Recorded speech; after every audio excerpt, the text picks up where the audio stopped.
All right, people, time to take a look at some problems from Chapter 6. Again, make sure you understand these, what's going on, and if you don't, make sure you get in touch with me. Make sure you ask questions, all right? So let's take a look. All right, so this one, they want us to calculate shrinkage, okay? So highlighter, calculate shrinkage in a perpetual inventory system.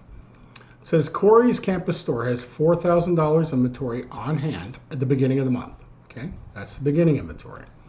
During the month, they buy $41,000 worth of merchandise and sells merchandise that costs $30,000. At the end of the month, $13,000 of inventory is on hand. How much shrinkage occurred? Okay, so let's take a look. All right, here's our beginning inventory right here. We add our $41,000. That gives us a total of $45,000. We subtract our cost of goods of $30,000. We get an ending balance of $15,000. Somebody went and counted the inventory. It came out to $13,000.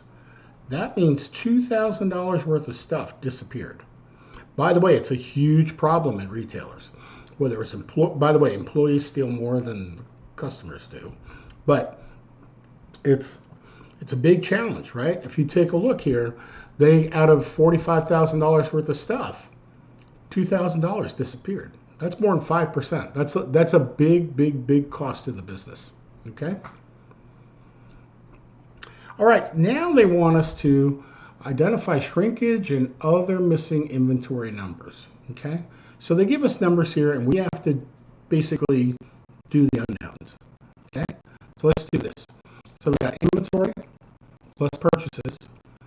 That's 800. Cost of goods sold, 300. So that leaves our ending inventory to be 500. Ending inventory is counted, 420. There's our shrinkage of 80. 200 plus purchases of 800 makes us 1,000. Oop. Wait a minute. Oh, excuse me. Beginning inventory of 200, purchases of 800 have 1,000. Our ending inventory is 150. That gives us 850 as cost of goods sold, and this matches up, so we have zero shrinkage. Okay. Here we have 150 beginning inventory. We have $500 in purchases. Okay. $500 in purchases. That's 650. We have ending inventory of 450. Okay. Cost of goods sold at 200. And then they said we have shrinkage of 10. So our ending inventory was supposed to be 450, so this right here should be 440. There you go. All right, next one. We have beginning inventory of 260. We don't know our purchases, but we got cost of goods sold of $650, and we have ending inventory of 210. Well, 210 plus 650, our cost of goods sold and our ending inventory, right? That's 860. So if we had 260 here, that means this has to be 600. There you go. And then our ending inventory was supposed to be this. We actually counted it, so we were short 10. Okay? Yeah, it's just solving for the unknown. Basically, you have enough information there, you just back into the number. Okay? By the way, here's similar. This was based on doing an income statement here. Same type of thing. Okay? Oop, let's go back. So we have sales revenue of 700. We have beginning inventory of 100. We have purchases of 800. So our cost of goods available for sale is 100, 800, 900. Okay. Cost of goods sold is 300. Right. So that means the cost of ending inventory is 600, and our gross profit would be 400. Why would our gross profit be 400? Well, we had purchases. We had total amount cost of goods available for sale of 900. Right. Cost of goods sold was 300, and we had sales of 700. 700 minus the 300 gives us the 400. Okay. Next one, we got 900 in sales revenue, 200 beginning inventory, purchases available for sale. That's going to be 1,000. Cost of goods sold was 850, and how they got that was we had ending inventory of 150. So if we have ending inventory of 150 and we had 1,000 available, that gives us 850. And our gross profit, well, we had sales revenue of 900, cost of goods sold of 850. That gives us gross profit of 50. Okay. Now this one's missing quite a number here. So let's see. We have cost of ending inventory of 300, cost of goods sold of 200. So that means cost of goods available for sale would have to be 500 right here, right? 500. And then, let's see, cost of goods sale available for sale would be 500. Then we said our gross profit was 400. Well, if our gross profit was 400, right, and our beginning inventory was 100, that means that our sales revenue had to be 6, because 600 minus 100 is 5. So you see, you go from this 5 plus the beginning inventory gives us the 600. And then our purchases were 400 because we go for 500. We know that this has to be 400, and that if this is 400 and we have sales revenue here with gross profit of 400, we have sales revenue of 600.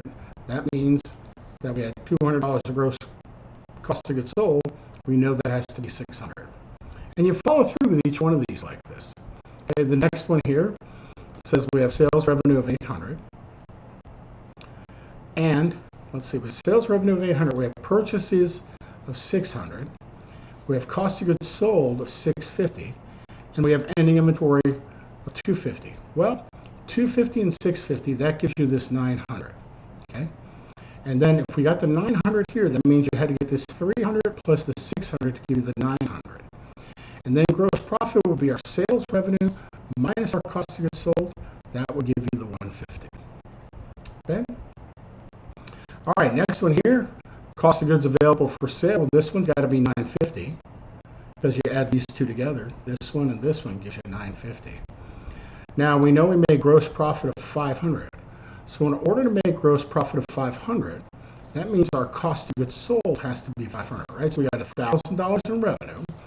We have gross profit of 500. That means our cost of goods sold has to be 500. And if our cost of goods sold had to be 500 and we had 950 available, that leaves 450 and ending inventory. Okay? All you got to do, just calculate it like that. Just find the missing piece. You just got to keep the relationships together in your head. Okay? All right, next one, they wanted us to fill out some income statement numbers here. Okay, income statement numbers, relationships, supply the missing values. All right, so we have revenue, 8,000, sales return on allowances of 150. So that would be net sales, I want to know net sales and then gross profit. So what would net sales be? This would be 7,850, right?